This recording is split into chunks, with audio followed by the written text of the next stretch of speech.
ధురంధర్ 2లో చూపించినవన్నీ కల్పితం అంటున్నావు కదా, ఒక్కసారి విను, ఓ మాట చెప్తా. అసలు ఇది విని ఒకసారి నువ్వే చూసుకో. గతంలో పోయి గత కొన్నాళ్ళుగా పాకిస్తాన్లో దాక్కున్న 100 మందికి పైగా ఉగ్రవాదులు గుర్తు తెలియని వ్యక్తుల చేతులల్లా చచ్చిపోతున్నారా లేదా? ఇది అంతర్జాతీయ మీడియాలో వస్తున్నటువంటి వార్త. భారత్లో విధ్వంసం సృష్టించి పాక్లో తలదాచుకున్న దుర్మార్గులను ఏరి పారేయడం మన దేశ ప్రజల ఆకాంక్ష. ఆ ఆకాంక్షనే ఆదిత్య ధర్ వెండితెర మీద ఆవిష్కరించిండు. ఇందులో బీజేపీ ప్రచారం ఎక్కడున్నది?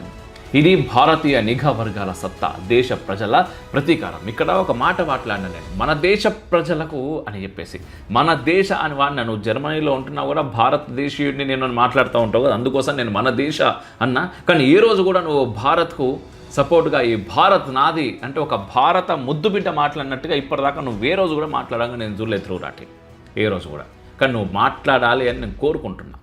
ఎందుకంటే చెప్తూ ఉంటావు కదా, ఇది వాస్తవం, నేను ప్రజల పక్షాన ఉంటాను. ప్రజల పక్షాన ఉంటే ఏం చేయాలి? భారతదేశం బాగుండాలనుకోవాలి. భారత్కు ఎవడైతే మంచి చేస్తున్నాడో వాడి గురించి నువ్వు అట్లీస్ట్ చెప్పకుండా సరే ఈ చెడు ప్రొపగండాని చేయకుండా ఉండాలి. కానీ నువ్వు చేస్తున్నది ఏంటిది? నువ్వు